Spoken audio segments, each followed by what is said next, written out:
নিয়ামত স্বীকার করতে রাজি না। তারা তো আসলে টের পায়নি, তারা তো বেহেশতে ছিল।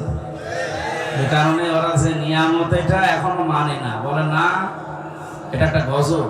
হ্যাঁ, ওয়ালা ইয়াজিদু যালিমিনা ইল্লা খাসারা। জালেমদের জন্য দিন যত যাবে এই দেশে এখন তাদের ক্ষতি বিক্রি হতে থাকবে। কারণ কি, আনাজিলু মিনাল কুরআনি মা হুয়া শিফাউ ওয়া রাহমাতুল লিল মুমিনিন। এই কোরআনে কারীম নাজিল করার ধারাবাহিকতায় আল্লাহ এমন এমন বিধান দিয়েছেন যেগুলো মুমিনদের জন্য শিফা, রোগ মুক্তির কারণ। ব্যক্তি, পরিবার, সমাজ এবং রাষ্ট্রে যে রোগগুলো আছে কোরআনে কারীম দিয়ে আগামীতে সবগুলো সংশোধন করা হবে ইনশাআল্লাহ।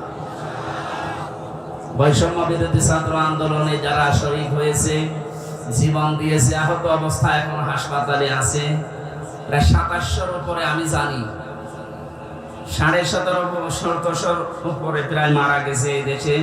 না, মারা যায়নি, শহীদ হয়েছে, মারা গেছে না।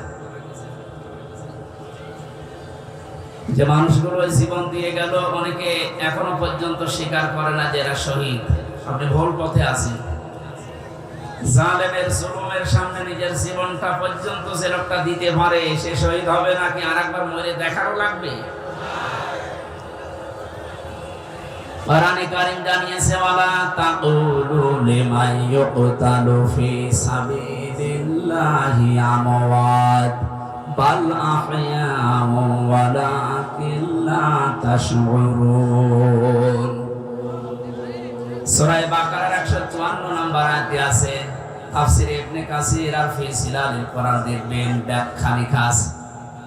আল্লাহ পাক বলেন, মুখ দিয়ে কোনোদিন কথা বলবি না। যেহেতু মানুষ মুখ দিয়ে কথা বলে, এজন্য মুখের উপরে আল্লাহ নোটিশ দিয়েছেন। শুধু একজন দুইজনকে না, ওয়ালা তাকুলু, এটা বহু বচন। কেউ এ কথা বলার সাহস করবে না, কোনোদিন বলবে না যারা আমি আল্লাহর জন্য জীবন দিয়েছি এরা মারা গেছে। বরং এরা জীবিত, কিন্তু তোরা টের পাস না। এতটুকু আল্লাহ শেষ করেননি। আল্লাহ পাক বলেন, মানুষ মুখ দিয়ে কথা বলে, এরপরে অন্তর দিয়ে ধারণা করে। এই জন্য ধারণার উপর আল্লাহ দিয়েছেন নোটিশ। ওয়ালা তাহসাবান্নাল্লাযীনা কুতিলু ফি সাবিলিল্লাহি আমওয়াতা বাল আহয়াউন ইনদা রাব্বিহিম ইয়ারযাকুন। সূরা আলে ইমরানের 159 নম্বর 69 নম্বর আয়াতে আছে। রব্বুল আলামিন বলেন, ধারণা করবে না কোনোদিন মনে মনে যারা শহীদ হয়েছে এরা মারা গেছে। না, এটা ধারণা করা যায়। এত মর্যাদা আল্লাহ তাদেরকে দিয়েছেন। মাওলানা রবিউল ইসলাম, এখন মরার দরকার নেই। যদি মরে, ঈমান নিয়েও যদি মারা যায়, এটা এখন যুবক মানুষ এখন বাঁচবে, সারের কথা বলছে, এমনি কয়েকদিন পর বেরিয়ে যাবে। উনি যদি ঈমান নিয়েও মারা যায়, কয়েকদিন আগে হজ করে এসেছে তো আলহাজ জাহাঙ্গীর আলম, প্রফেসর মানুষ, উনি যেন মারা যায় ঈমান নিয়ে মারা গেল, কবরে রেখে আসবে, ঘুমিয়ে পড়বে, কিয়ামতের আগে উঠবে, এর আগে আর খবর। এতটুকু শেষ। কিন্তু শহীদ আবু সাঈদ, শহীদ আল্লামা দেলাওয়ার হোসাইন সাঈদী রহমতুল্লাহ আলাইহি 90 সালে ময়দানে তিনি একবার এসেছিলেন। এখন চলছে 24 সাল। এই 34 বছরের ভেতরে এখানে আর কোরআনের কথা এভাবে মনে হয় হয়নি।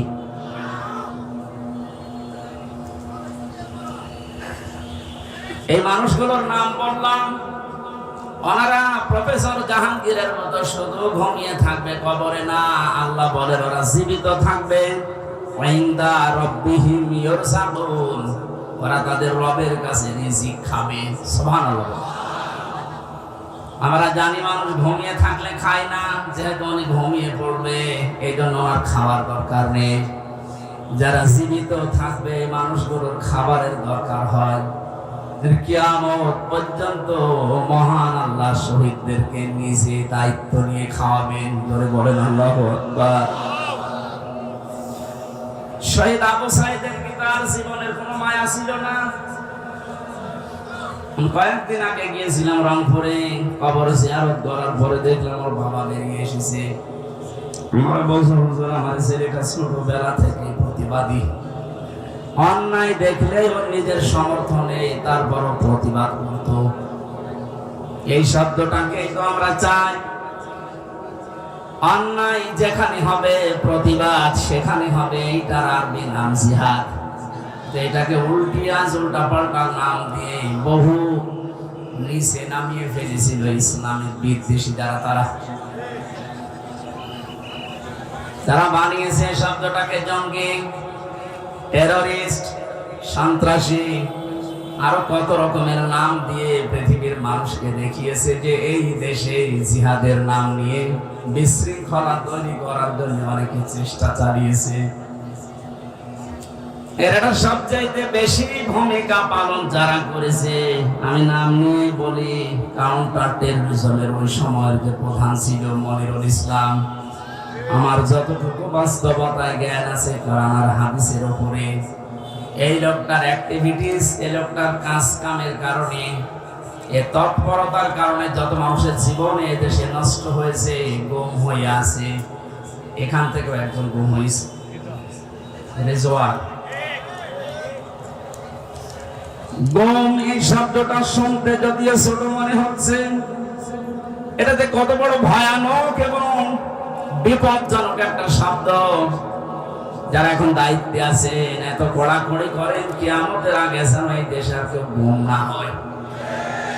আর আমরা চাই গুম শব্দের সাথে যারা জড়িত ছিলেন একটাকেও যেন ছাড়া না হয়। কোথায় গেছে ওই মনিরুল? যেন সেদিন এক কানা লোককে দেখলাম অন্ধ, গান বানিয়েছে।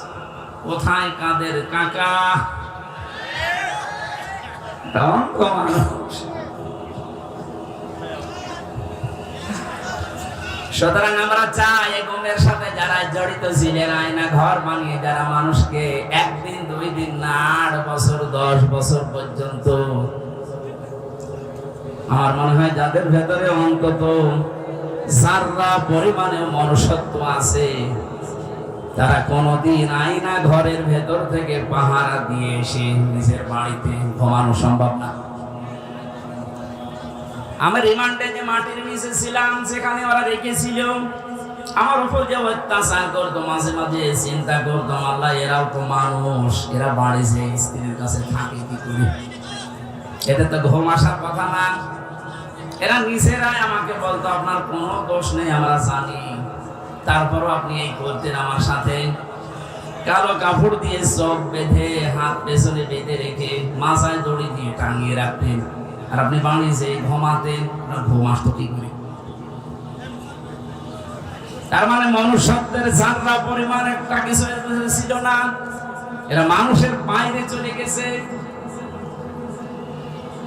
আমার সাথে ভালোবাসতো আমাকে, তাই যদি এই করে, যাদের ওরা দেখতেই পারে না, মাঝে মাঝে বলতো, হুজুর আপনার ওয়াজ শুনি আমরা। ওরে শয়তান, কিসের ওয়াজ শুনতে?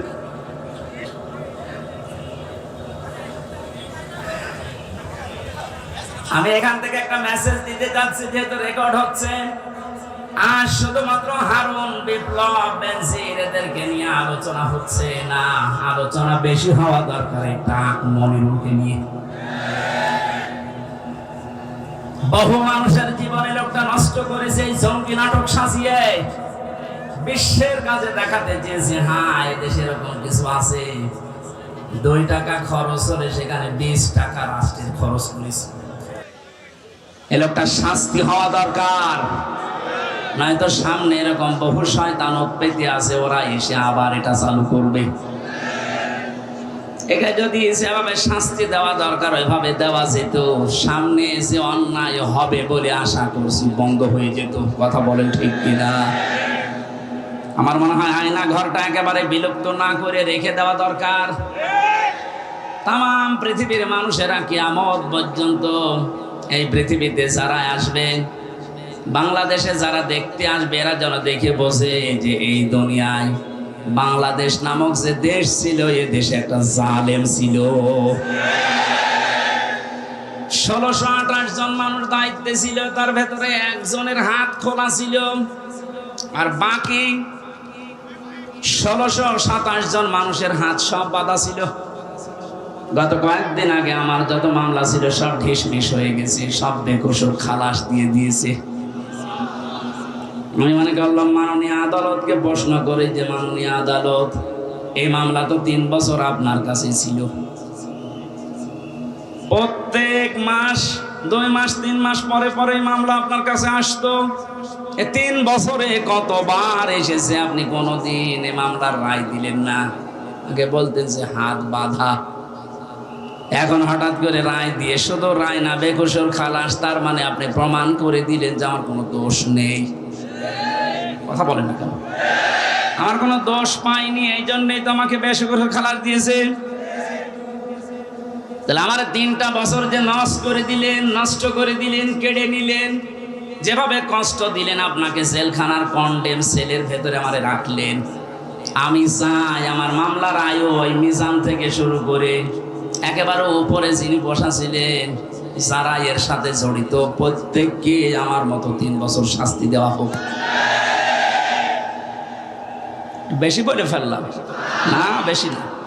ওয়াইনা ক্বাবতুম ফাআকিবু বিমিসলি মা উকিবতুম বি, যতটুকু অত্যাচারিত তুমি হও ওই পরিমাণে যদি করো, কোনো গুনাহ নেই। আমি তো এইটাই চাচ্ছি।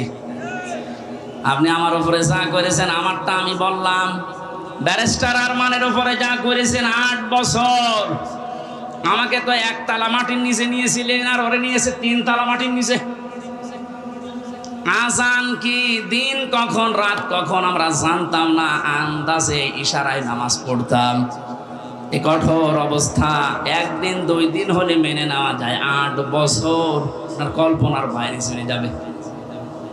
এরপরও অনেকে সাফাই গাছে যে কি করেছে, তারা কুকুরের মতো তাড়িয়ে দিলেন। আজকে তার ছেলে স্ট্যাটাস দিয়েছে, বাংলার মানুষেরা আমার মাকে কুকুরের মতো বিদায় করে দিয়েছে। লজ্জা করেন এই কথা বলতে? কি বলছে না বলছে, মাথা খারাপ হয়ে গেছে। কেন কুকুরের মতো তাড়িয়ে দিয়েছে? তার বাস্তবতায় আয়না ঘর। আমার যতটুকু বাস্তব জ্ঞান আছে, এদেশের 18 কোটি মানুষকে যদি এই জালেমরা যা করেছে, 18 কোটি মানুষ সবাই বলে আমরা মাফ করে দিলাম, উদার হয়ে।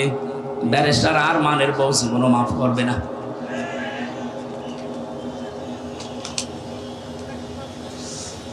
যে লোকটা নিজের জীবন এভাবে দিয়ে শাহাদত বরণ করলেন, বাংলার হাজার হাজার মানুষকে মুক্ত করার জন্য মুখ খুলে কথা বলা, বুক ফুলিয়ে বেড়ানো, এই সুযোগ যিনি করে দেওয়ার জন্য উৎসাহ দিলেন শহীদ আবু সাইদ, তাকে পর্যন্ত অনেকে শহীদ বলতে রাজি না, বলছে আত্মহত্যা করেছে। আপনি মানুষ কি অবস্থায় ছিলেন এই 16 বছর আপনি টের পাননি? আপনি টের পাবেন কি করে? আপনি তো বাতিলের 5টা গোলামি করেছেন। আমাকেও বলেছিলাম কুষ্টিয়া ভার্সিটিতে ওলামা লীগের সেক্রেটারি তোমারে বানাবো, শুধু আমাদের উন্নয়নমূলক কাজগুলো তুলে ধরবা। কি উন্নয়ন করেছেন আপনি? শুধু মোড়ে মোড়ে মানুষের ছবি আর মূর্তি। কত হাজার কোটি টাকা খরচ করে এগুলো বানালেন, কি হয়েছে? 5 তারিখে 1:30টার সময় পালালেন, 5টা বাজতে বাজতে দেশের একটা জায়গাও আমি আর দেখলাম না আছে। 2 এক জায়গায় দেখেছি একটু সিটা ফোটা, ওই রংপুরের এলাকায়, ওখানে আবার উপরে লিখে দিয়েছে চোর। আর কি অপমান করলে আপনি অপমান হবে? এখনো পর্যন্ত যদি কেউ জালেমের সাফাই গান আর এই মাসলুমের পক্ষে কথা না বলেন, আপনিও আর এক জালেম। শহীদ আবু সাইদ যেটা করে দেখিয়েছে, শহীদ মুগ্ধ ভাই, ইয়ামেন ভাই, রায়হান ভাই, 1750 উপরে জীবন দিয়েছে এই দেশে 5 তারিখের আগ পর্যন্ত। যারা এগুলো জীবন দিয়ে গেল, উৎসাহ দিয়ে হাজারো মানুষকে, লক্ষ মানুষকে রাস্তায় নামিয়ে জালেমকে বিদায় দিল, আল্লাহ প্রত্যেককে এই শাহাদতের সর্বোচ্চ মাকাম যেন দান করে। কোনদিনে কথা বলবেন না ওরা মারা গেছে, ধারণাও করবেন না। বৈষম্য বিরোধী ছাত্র আন্দোলন করতে গিয়ে যে 9 দফা আমি দেখতে পেয়েছিলাম, এর 2 নাম্বার যে দফা ছিল রাষ্ট্র সংস্কার করবে, তারা শুরু হয়ে গেছে অলরেডি। আমরা আহ্বান জানাবো যারা দায়িত্বে আছেন, ইমিডিয়েটলি সকাল আসতে আসতে যেন শুনি বাংলার 1628টা চেয়ারের আগের কেউ নেই, সব নতুন এসেছে। এটা এত জরুরি এখন, কারণ এগুলো সব ছিল জালেমদের দোসর। জালেমের একা অত ক্ষমতা ছিল না, এগুলো সব সাহায্য করেছে। যতগুলো কারাগারে আলেমদেরকে সব চাইতে বেশি শাস্তি দিয়েছে, তার ভেতরে কাশিমপুরের হাই সিকিউরিটি এইটা। এরা হুজুর দেখলে, আলেম দেখলে, একামতে দিনের লোক দেখলে ওদের বৃদ্ধি বেড়ে যেত। অন্যান্য মানুষ মার্ডার করে এসেছে, তারা সারাদিন ঘুরে বেড়ায়। আর আমার মূল্য চুরি মামলা 24 ঘন্টা ফাঁসির কন্ডেম সেলের ভেতরে তালা লাগিয়ে রাখে, এরপর আবার সিসি ক্যামেরা দিয়ে রাখে, আমার সাথে কেউ যেন কথা না বলে। এমনি মুখ দিয়ে কথা বের হচ্ছে, ভেতরে কত জ্বালা বলেন তো আমার। আমি আহ্বান জানাবো 1,10,000-এর উপরে এখনো পর্যন্ত বাংলার বিভিন্ন কারাগারে মানুষ বন্দী আছে। এর ভেতরে আমার মনে হয় 100 জনের 70 জনই তার মামলা সম্পর্কে আমার মতো জানি না। আমি যেমন 3 বছর পরে মুক্তি পেয়েছি, ওরাও দেখবেন 3-5 বছর 10 বছর পরে এমনি মুক্তি পেয়ে যাবে। শেষে প্রমাণ করবে আদালত যে এ নির্দোষ, কোনো দোষ পেলাম না। তাহলে 10 বছর নষ্ট করলেন কেন? আমার যে ধারণা, বাস্তবে আমার মনে হয় যত মানুষ বেকসুর খালাস পাবে, এর সাথে যেই পুলিশ জড়িত, যেই কর্মকর্তা জড়িত, যেই বিচারপতি জড়িত, এতদিন আপনি রায় দিলেন না কেন? বলেন আমার হাত বাঁধা। হাইকোর্টের বিচারপতি যদি বলে আমার হাত বাঁধা, তে চেয়ারে বসার দরকার কি? ভ্যান চালিয়ে খান। যেহেতু 1628 জনের মাত্র একটা হাত খোলা ছিল, বাকি সব বাঁধা ছিল। আমার বিচারপতি আমার এই কথাই বলতো, হুজুর কি করবো, এতদিন হাত বাঁধা ছিল, এখন হাত খুলে গেছে, এজন্য কোনো কিছু দেখতে পাই না। আমার মামলাটা এভাবে দেখার পরে বলছে কি নিয়ে বিচার করব, কোনো মাল নেই, দা খালাস দিয়ে দিলাম। ওনার যেমন হাত খোলা, এখন ন্যায় বিচার করার সাহস পাচ্ছে, শক্তি পাচ্ছে।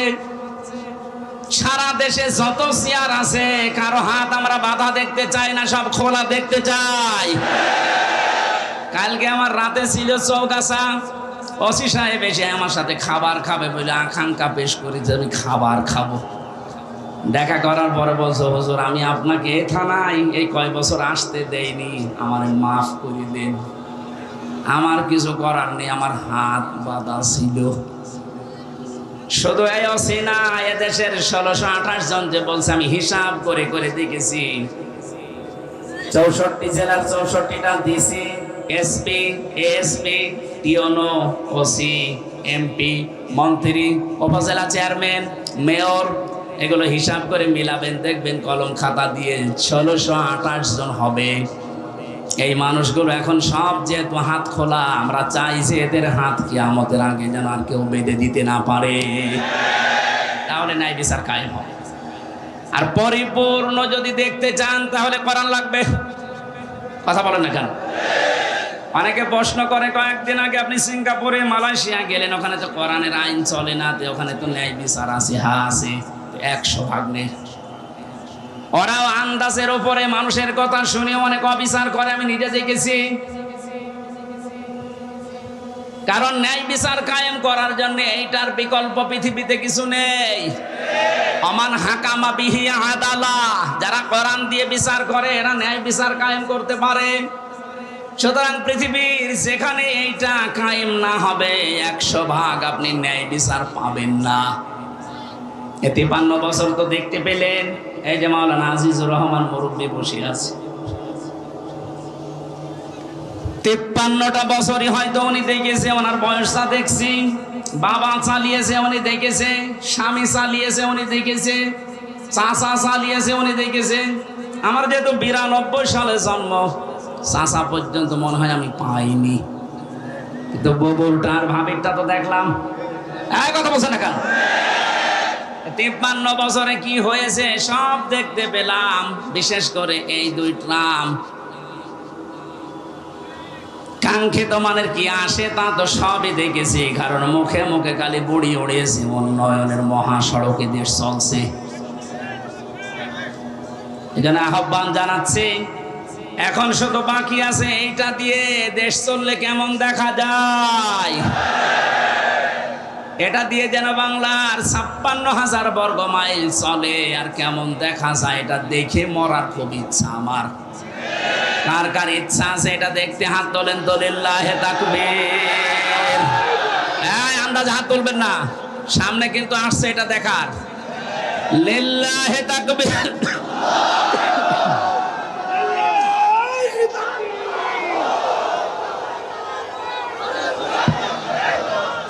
আল কুরআনের আলো, আল হাদিসের আলো, বলবে এবার সোনার দেশ জামাত ইসলামী বাংলাদেশ, বলবে এবার সোনার দেশ। আমি একটা হাদিস বলছি, এবার দেখেন তো এটা মানা যায় কিনা। না, 98% সঠিক, আর 2% সমস্যা আছে নাকি। এদেশে এক দরবেশ বলে না যে কোরআনেও সমস্যা আছে, এতে মেজর না, বলে নাই দরবেশে। আমি এখন যে হাদিস বলছি কি 98% না 100% সত্য? 100% সত্য যদি বিশ্বাস করেন মানবেন তো। আন আবি হুরায়রা রাদিয়াল্লাহু তাআলা আনহু قال قال النبي صلى الله عليه وسلم মান ইত্তাবাআল হুদা বিগাইরিল কুরআন আদাল্লাহুল্লাহ। তিরমিজি শরীফের হাদিস, যে 6টা গ্রন্থ হাদিসের অথেন্টিক আছে তার ভেতরে এটা একটা। আল্লাহর নবী জানিয়েছেন এই পৃথিবীতে কোরআন বাদ দিয়ে কেউ যদি কোনো জায়গায় ভালো হওয়ার নিয়তেও যায়, আল্লাহ নিজে দায়িত্ব নিয়ে তাকে গোমরা বানিয়ে দেয়। আর আমরা জানি গোমরা মানুষ যাবে কোথায়? আরো জোরে, জোর হলো না, বলেন আর একবার। এবার হাদিসের বাস্তব ব্যাখ্যা শোনেন। কোরআন যেখানে নেই, এখানে যদি আপনি ভালো হওয়ার নিয়তেও চান, আপনাকে খারাপ বানানোর দায়িত্ব হামজার। তাহলে দল্লায়া দিল্ল দিত, আপনি নিজেই নিজেকে খারাপ বানিয়ে ফেলেছেন। এটা যেহেতু ভাবে ইফাল থেকে এসেছে, আদাল্লা ইউদিল্লু, বাংলা অর্থ দাঁড়িয়েছে আপনি হয়তো ভালো হওয়ার নিয়তে কোনো জায়গায় গিয়েছিলেন, কিন্তু সেখানে কোরআন ছিল না, কোরআনের কর্মসূচি চলে না। আপনি গেলেন কেন সেখানে? এই জন্য আল্লাহ নিজে দায়িত্ব নিয়ে আপনাকে গোমরা বানাবে, আর গোমরা মানুষ যাবে। সুতরাং আজকের এই ময়দানে গরমে শুধু আসা না, কঠিন একটা সিদ্ধান্ত নিয়ে যাওয়া লাগবে। কোরআন যেখানে নেই, ওই দরবার যদি আমার বাবাও কায়েম করে, ও দরবারে আমি নেই। কোরআন যে রাজনৈতিক দলে নেই, যাদের কর্মসূচিতে কোরআন নেই, ওই রাজনৈতিক দলের প্রতিষ্ঠাতা যদি আমার বাবাও হয়, আমি ওই দলে নেই। কারা কারা এটা মানতে পারবেন দেখি? আমরা হাত তুলবে না কিন্তু। দেখেন তো, হাত তোলেনি কে? দেখেন তো। নারে তাকবীর, আল কুরআনের আলো, সংসদে আলো, নারে তাকবীর। পুলিশের হাত তোলার দরকার নেই, পুলিশ তো নিরপেক্ষ থাকবে, পুলিশ হাত না। তারপরও আপনাদেরও কোরআনের পক্ষে থাকা লাগবে। আপনি কি জাহান্নামী হতে চান? এটা আমি আর কি করার জন্য, খেলা করার জন্য বলি না। কোরআন যেখানে নেই, সে যে দল হোক, যদি জামাতে ইসলামী বাংলাদেশের ভেতরে কোরআন না থাকে, কোরআনের কর্মসূচি না থাকে, এই দলে থাকা, এখানে সাপোর্ট করা হারাম, বলেন। কিন্তু কোরআন যদি থাকে, কোরআনের কর্মসূচি থাকে, ওখানে সাপোর্ট করা, রায় দেওয়া, ভোট দেওয়া, সমর্থন দেওয়া, সুপারিশ করা ফরজ, নামাজের মতো ফরজ, বলেন। আমার মনে হয় মাহফিল আজকে হয়ে গেছে। যদি আপনি মেনে নিতে পারেন তাহলে মোনাজাত করে দিন, কে ওয়াজ করবো আর। আজকে আমরা তেলাওয়াত করেছি গুরুত্বপূর্ণ একটা আয়াত, সূরা আলে ইমরানের 102 নম্বর আয়াত। আমরা তো জন্মের পর থেকে আয়াতটা শুনছি, কিন্তু তিনটা বিষয়ের ভেতর আল্লাহ এমন ভাবে সাজিয়েছেন, যেহেতু তাফসীরুল কোরআন মাহফিল লিখেছেন, আমরা হক আদায় করার একটু চেষ্টা চালাচ্ছি ইনশাআল্লাহ। জবান খুলে আগে একটু তেলাওয়াত করেন, আউযু বিল্লাহি মিনাশ শাইতানির রাজিম, বিসমিল্লাহির রহমানির রহিম,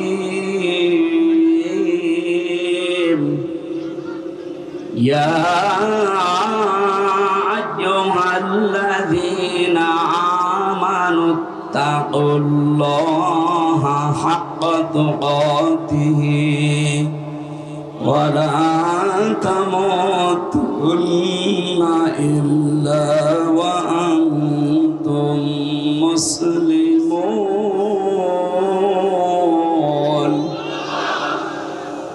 সূরা আলে ইমরান নামকরণ আছে, ঐতিহাসিক প্রেক্ষাপট আছে, বাস্তবতার কিছু শিক্ষা আছে। সবগুলো বলতে গেলে আবার আজান হয়ে যাবে। আমি শুধু এখান থেকে যে শিক্ষাগুলো বের করতে পেরেছি ওইগুলো আপনাদেরকে আমি শোনাচ্ছি। আল্লাহ প্রথমেই ডাক দিয়েছেন শুধু ঈমানদারকে। এই আয়াতের মুখাতেব যারা, তারা ঈমানদার। কোনো বেঈমান এই আয়াতের ভেতরে নেই। এখানে যদি কোনো বেঈমান থাকেন আপনি চলে যান। দেখেন তো কোনটা যাচ্ছে না, এটা না। বেঈমানের আর ঈমানের কি পার্থক্য? মানে আমি যে ঈমানদার এটা বোঝা যাবে কখন? ইদা সাররাতকা হাসানাতুকা ওয়া সাআতকা সাইয়্যাতুকা ফাআনতা মুমিন। সাহাবী প্রশ্ন করলেন, হে নবী, আমার যে ঈমান আছে আমি কিভাবে টের পাবো? বিশ্ব নবী বলেন, যখন তোমার ভালো কাজগুলো তোমাকে আনন্দ দেবে, অন্যায় কাজ দেখলেই তোমার কষ্ট লাগবে, তখন বুঝবে যে তোমার ঈমান আছে। ও বেনাপোলবাসী, এই বেনাপোলে এমনও মানুষ আমি পেয়েছি, ভালো কাজ দেখলে করলে ওর আনন্দ লাগে না, কষ্ট লাগতো। এই ময়দানে এনামুল হাসান আমার মাহফিল নিয়েছিল। এখানে যিনি ওই সময় দায়িত্বে ছিল, কি অপূর্ব নাকি নাম যেন, সে যে হাসান হোক, এতটুকু মনে আছে আমার। লোকটা আমার নিজে জানিয়েছে, আপনি যেন যশোর পার হবেন না, মনে হচ্ছে দেশ ওর বাবার। এখন মামলা খেয়েছে, এখন টের পাচ্ছে। ওর যে অন্যায়ের ফেরেশতা দেখলাম, ফেরেশতা যদি ওরে ধরে ওর বাপ বলার সময় দেবে না।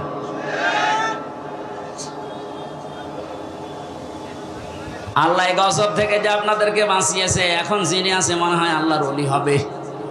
আল্লাহ ওনাকে হায়াতে তাজ্জে বাসিহাত।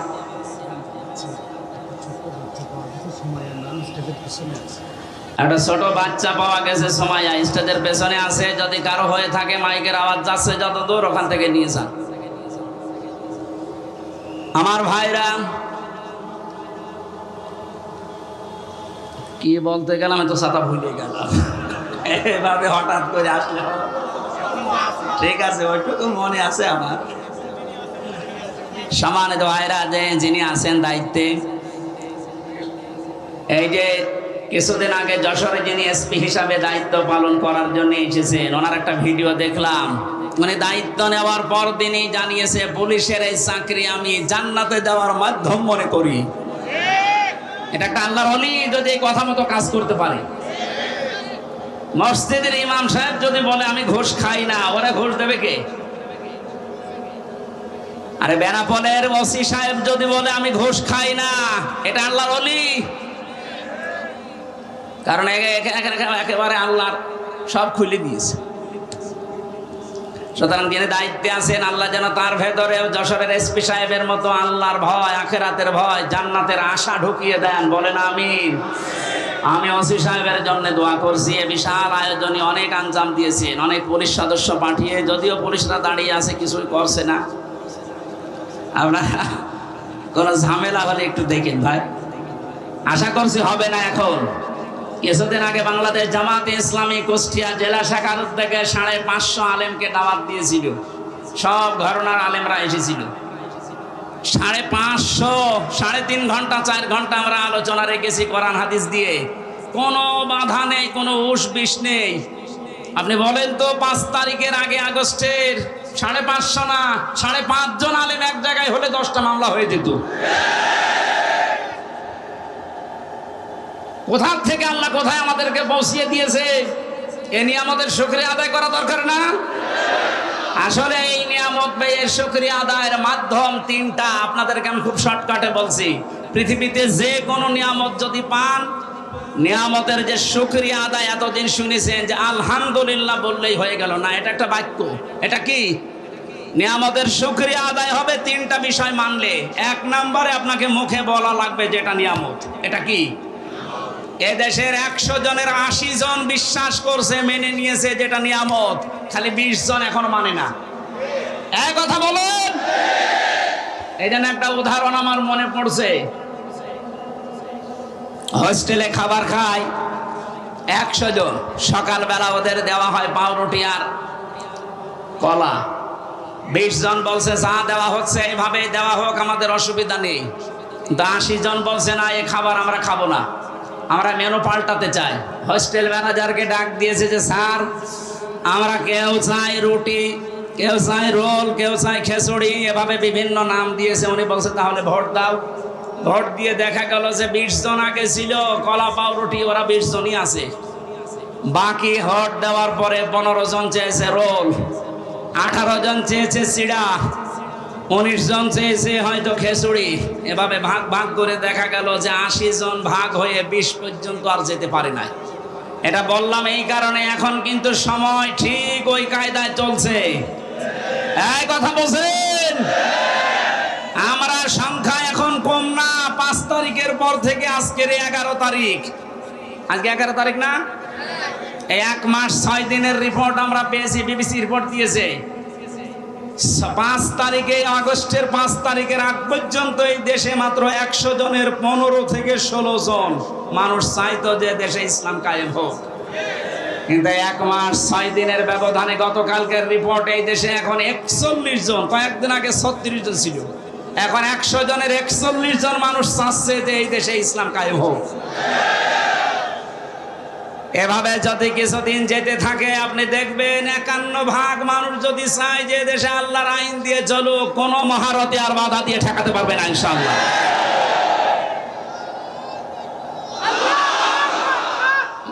আমার কথা শেষ করতে হবে।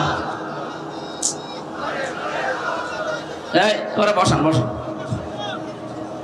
সম্মানিত ভাইরা, আমরা 80 জন, এরপরও আমরা 20 জনের সাথে পারছি না, কারণ ওরা সব এখনো কলা পাউরুটিতে আছে। কথা বলেন। আমরা 80 জন যদি এখন ভাগ ভাগ হয়ে 15, 17, 18, 19 চাই, 20 পার হতে না পারি, কিয়ামতের আগে কিন্তু এদেশে আল্লাহর বিধান আসবে না। যেন আমরা চাই ছোটখাটো বিষয়ে সব মতপার্থক্যবাদ। এই আয়াতের পরবর্তী আয়াতে এই কথাগুলো আল্লাহ দিয়েছেন, তোমরা সবাই মিলে ঐক্যবদ্ধ হয়ে আল্লাহর রজকে আঁকড়িয়ে ধরো। মাওলানা মামুনুল হক হাফিজাহুল্লাহ 3 বছর আমার সাথে ছিল পাশের রুমে। উনি মাঝে মাঝে আমার বলতেন, হামজা বাইরে ভাবতাম কি আর ভেতরে এসে দেখছি কি। আমরা মারামারি করতাম বাইরে, 5 কলিনা 3 কলিনা লম্বা টুপি এই নিয়ে। মওদুদি রহমতুল্লাহ আলাইহির এই ভুল আমরা ধরতাম। কেউ হাত বাঁধা নিয়ে, কেউ মোনাজাত নিয়ে ফতোয়াবাজি করতাম। আর এখানে এসে বাস্তবতায় কি দেখছি, বাইরে যদি যেতে পারি, কথা দিয়ে গেলাম তোমার সাথে, বাইরে যেতে পারলে সব ছোটখাটো বিষয় বাদ আমরা সব এখন আল্লাহর দিনের জন্য এক হব। আমি দেখতে পাচ্ছি ইউনিয়নের কথা রাখতেছেন। সব ঘরানার ইসলামী মাইন্ডের হোক আর যারা উদারপন্থী এই দেশে আছে জালেম বাদ দিয়ে, তারা সব এখন প্রায় এক হয়ে গেছে। যেহেতু এটা ফরজ উনি উপলব্ধি করেছে। উনি তো আর আমার মতো ছোটখাটো হুজুর না, শাইখুল হাদিসের বেটা শাইখুল হাদিস। এক কথা বলেন না কেন, যে সিদ্ধান্ত নিয়ে উনি এগিয়ে এসেছেন। আর যেভাবে মানুষ ছাড়া দিচ্ছে দেশের সব ইসলামপন্থী মানুষেরা, সামনে একটা সম্ভাবনা আমি দেখতে পাচ্ছি। ভেতরের অবস্থাটা বাইরে এসে এখন যেটা বুঝলাম, আমার আল্লাহ মনে হয় চাচ্ছেন যে তার কালাম দিয়ে আমাদের এই দেশটা চলুক। এই জন্য পাঠাতে হবে ডিপজলকে, মিশন সওদাগরকে, পরিমণিকে পাঠাবেন, যাকে মাওলানা আজিজুর রহমান। কথা বলে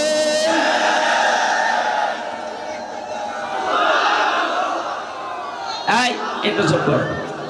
সেদিন সিরাজগঞ্জে যাওয়ার পরে আমি নেতৃত্বের গুণাবলী 8টা এর উপরে কথা বলেছিলাম। এক জালেম এসে বলছে, হুজুরে ওয়াজ হচ্ছে না রাজনীতি হচ্ছে? এইটাই আসলে আজ এতদিন পর্যন্ত আমাদের আদর্শ ঠিক করতে পারি নাই, এই কারণে মাথার উপরে যাদের ঝড়ি ছিল আমাদের পর্যন্ত আসে না। রাসূলুল্লাহ আবু জাহেলের মাথা থেকে, আবু লাহাবের মাথা থেকে খাদ্যের ছড়ি যখন আবু বকরের মাথায় দিয়েছেন, ওমরের মাথায় দিয়েছেন, এতদিন যারা খাবার পায়নি এখন খাবারের অভাব হয়নি। ঝড়ি তো একই ছিল, শুধু মানুষ পাল্টিয়েছে। কথা বলেন ঠিক কিনা? আমরাও তো ঝড়ি ঠিকই আছে, শুধু পাল্টিয়ে চাকলাদার মার্কা লোককে বাদ দিয়ে আমরা আসিসুর মার্কা লোক চাই। ঝড়ি ঠিকই থাকবে, খাবারের অভাব হবে না ইনশাআল্লাহ। আপনি কি বেশি বলে ফেললাম? না না, কিসের বেশি, কম হয়ে গেছে। আমি যেটা বিশ্বাস করছি কোরআন পড়ে কোরআন দেখে, সেইটাই আমি জানাচ্ছি। খালি ঝড়ি পাল্টিয়ে দেন, এদেশে কোনো কিছুর অভাব নেই, শুধু সৎ নেতৃত্ব আর যোগ্য বন্টনের অভাব। এই কারণে আমরা খাবার পাই না। এগুলো ফিরিয়ে দেন, দেখেন কি হয়। আপনাদের এলাকা তো সাক্ষী, মাওলানা রিয়াসাত আলী। এক কথা বলছে না কেন? এই পাশের যে পাশের থানায় ছিল কে, মুহাদ্দিস আবু সাইদ, এর চাইতে জ্বলন্ত সাক্ষী আর কি চান? দিয়ে দেখেন তো এরকম মানুষকে। আমি কথা দিয়ে যাচ্ছি, যদি যা বলছি না মেলে, আমি জীবনে মাহফিলে আর কোরআনে কথা বলবো না, আপনাদের মতো হয়ে যাব। যান। এই জন্য আল্লাহ ভালো কাজ দেখলে যদি আমাদের ভালো লাগে, আনন্দ লাগে, অন্যায় দেখলে যদি কষ্ট লাগে, দুঃখ পান, বুঝবেন যে আপনার ভেতরে আর যা থাক ঈমান আছে।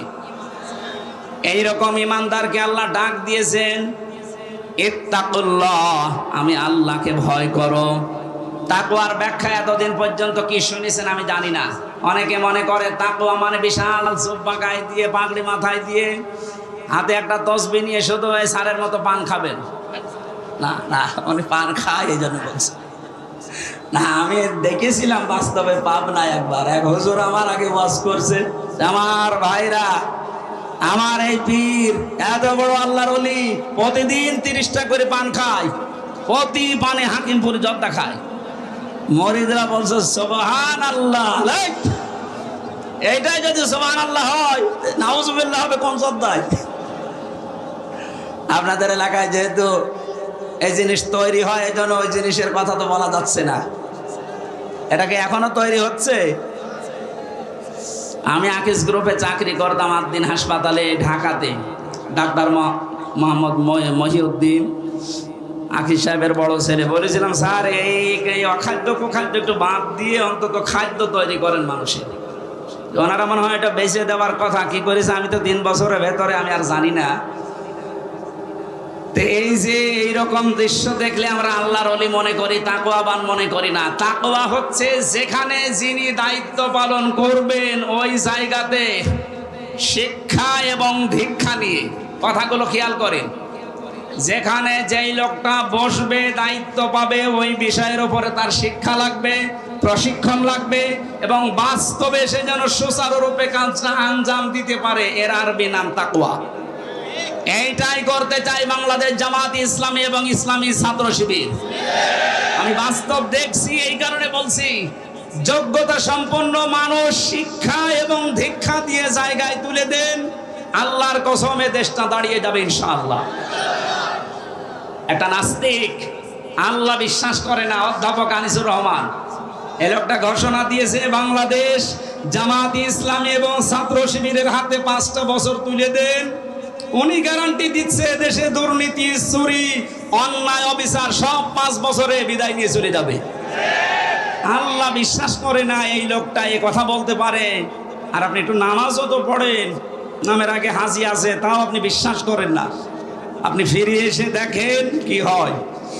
আমার বংশের 100 জনের 98 জন ছিল এই জালেমের পক্ষে। আগস্টের 5 তারিখের বিকাল আসতে আসতে আমারে কল দিয়ে বলছে, বাবাজি আমরা সব পাল্টিয়ে গেছি। মানে সব আমরা এখন জামাতে ইসলামী, এখন জামাতে ইসলামী। ওরা বুঝে ফেলেছে যে জালেমরা এই পৃথিবীতে আর প্রতিষ্ঠিত হতে পারবে না, কারণ আমরা 80 জন, ওরা মাত্র 20 জন। কথা বলেন না কেন? এই জন্য ছোটখাটো বিনা বিষয় নিয়ে আর গন্ডগোল করা যাবে না। সব বাদ, সব এখন আমরা এক হব। 80 জন যদি এক জায়গায় হতে পারি, সত্য কথা বলছি, কিয়ামতের আগে দেশ থেকে আর কোন জালেম চেয়ারে বসতে পারবেন ইনশাআল্লাহ। এই জন্য আমাদের উচিত হচ্ছে তাকওয়ার যে ব্যাখ্যাটা আধুনিক বললাম, হ্যাঁ তাকওয়া মানে আল্লাহর ভয়, তাকওয়া মানে নিষিদ্ধ কাজ ছেড়ে দেওয়া আছে। তা আসল ব্যাখ্যা এইটা, আর এইটাই জামাত ইসলামী বুঝেছে।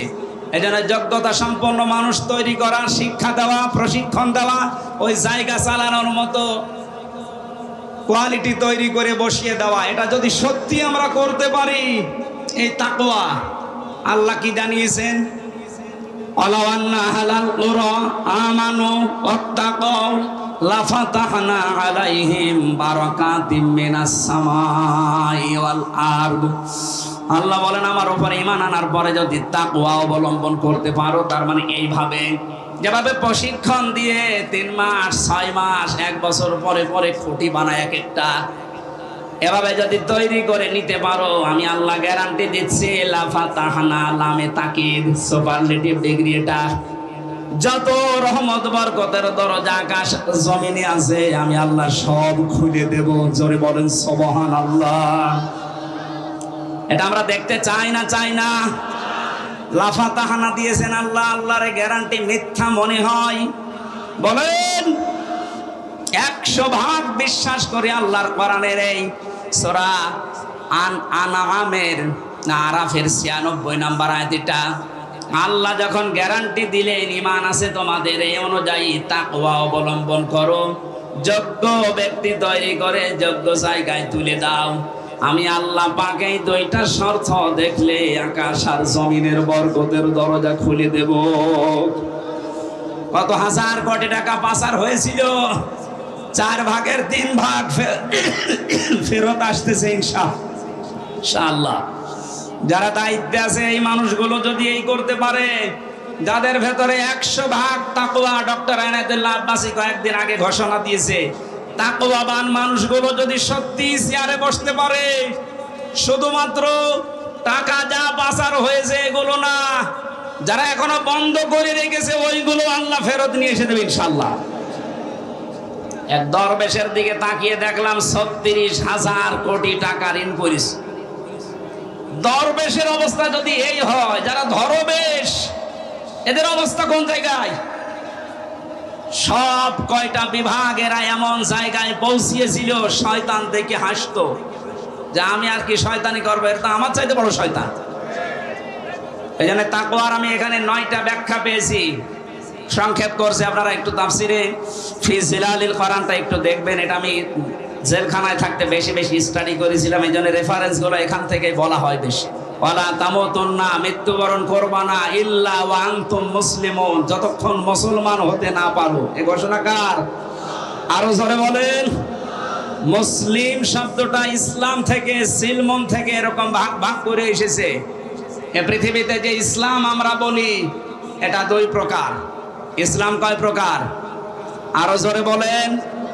একটা ইসলাম হচ্ছে প্রাকৃতিক ইসলাম, আর একটা হচ্ছে শারঈ ইসলাম। প্রাকৃতিক ইসলামে যে আম গাছে আম ধরা, সূর্য যেদিকে উঠতেছে তৈরি হওয়ার পর থেকে কিয়ামত পর্যন্ত ওইভাবে ডুবতে থাকবে, এটা প্রাকৃতিক। এটা কি? এইটার দায়িত্ব আল্লাহ মানুষকে ছেড়ে দেয়নি। সারা জীবন চেষ্টা করলেও আপনি আম গাছে তাল ধরাতে পারবেন? কারণ এই নিজাম, এই নিয়মটা কার বলেন তো? আল্লাহ এটা কায়েম করে দিয়েছেন, কিয়ামত পর্যন্ত থাকবে। কিন্তু শরঈ ইসলাম যেটা কাগজে আল্লাহ দিয়েছেন, এই যে কোরআনের কাগজে, হাদিসের কাগজে, এই কাগজের ইসলাম জমিনে দাঁড় করানোর জন্য আল্লাহ পাক নিজে দায়িত্ব নেননি, এটা আমাদের উপরে ছেড়ে দিয়েছেন। এর আগেও আল্লাহ নেয়নি, এখনো নিচ্ছেন না, ভবিষ্যতেও নেবে না। হ্যাঁ, আমাদের অ্যাক্টিভিটিস দেখে আল্লাহ আমাদের হাতে তুলে দেবে। ইন্নাল্লাহা লা ইউগায়্যিরু মা বিকাওমিন হাত্তা ইউগায়্যিরু মা বিআনফুসিহিম। যতক্ষণ পর্যন্ত কোন জাতি নিজের ভাগ্য পরিবর্তনের চেষ্টা না চালায়, ততক্ষণ আল্লাহ ভাগ্য পরিবর্তন করে দেয় না। এ কথা মানেন তো?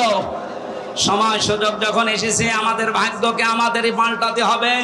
এই কাগজের ইসলামকে জমিনে নিয়ে আসা লাগবে ইনশাআল্লাহ। বলেন, এটা যদি সত্যি জমিনে ইজহার হয়ে যায়, মান কোরআন কোরআনা ফাস্তাজহারাহু, যে ব্যক্তি কোরআন পড়ে আর কোরআনকে বিজয়ী করার চেষ্টা করে, ফাহাল্লা হালালাহু ওয়া হাররামা হারামাহু, এর হালালকে হালাল হারামকে হারাম জেনে ছেড়ে দেয়, আদখালাহুল্লাহুল জান্নাহ, নবীজি বলেন আল্লাহ তাকে জান্নাতে দিয়ে দিয়েছে। বলেন আল্লাহু আকবার। এ কাজ যদি কেউ না করে, দুনিয়ার কাজ মনে করে ছেড়ে দেয়, যে কাগজ ইসলামকে জমিনে প্রতিষ্ঠিত করা এটা রাজনীতি, দুনিয়ার কাজ, নবীজি বলেন মান মাতা, যে ব্যক্তি মরে গেল, অলাম ইয়াখুজু, গজওয়া করা, আন্দোলন করা, দিন কায়েম করার কোন সিদ্ধান্ত, মন মানসিকতা, সাপোর্ট তার ছিল না, অলাম ইউহাদ্দিস বিহি নাফসাহু মাতা আলা শুবাতিন মিনান নিফাক, এই লোকটা মারা যাওয়ার সময় নামাজি হতে পারে, রোজাদার হতে পারে, হজ করা হতে পারে, কিন্তু মুনাফিক হয়ে মরবে। বলেন নাউজুবিল্লাহ। আল্লাহ আমাদের হেফাজত করুন। প্রচন্ড গরম, এক আর রাতের মাহফিল শেষ শ্যামনগরে, এই জন্য খুব তাড়াতাড়ি করছি। এত গরমে আমারও সহ্য হচ্ছে না। আগামীতে নিয়ে আসলে রাতের বেলায় নিয়ে আসেন, এসার পরে তুলে দেনে মারা কয়েক ঘন্টা কথা বলবো। রহিতা আছে, এই সারের গ্রামে আছে কিছুদিন পরে,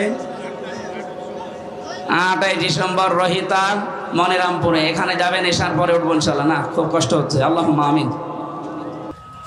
লা ইলাহা ইল্লা আনতা সুবহানাক ইন্নী কুনতু মিনাজ জালিমিন। এই মাথাটা নিচু করেন, মাথা নিচু করেন, চক্ষু বন্ধ করেন। মা বোনেরা সহ যে যেখানে আছেন, আমার 100% বিশ্বাস হচ্ছে আজকের মোনাজাত কবুল হবে ইনশাআল্লাহ। মাথা নিচু করেন, মাথা নিচু করেন, চক্ষু বন্ধ করেন। জীবনের অপরাধ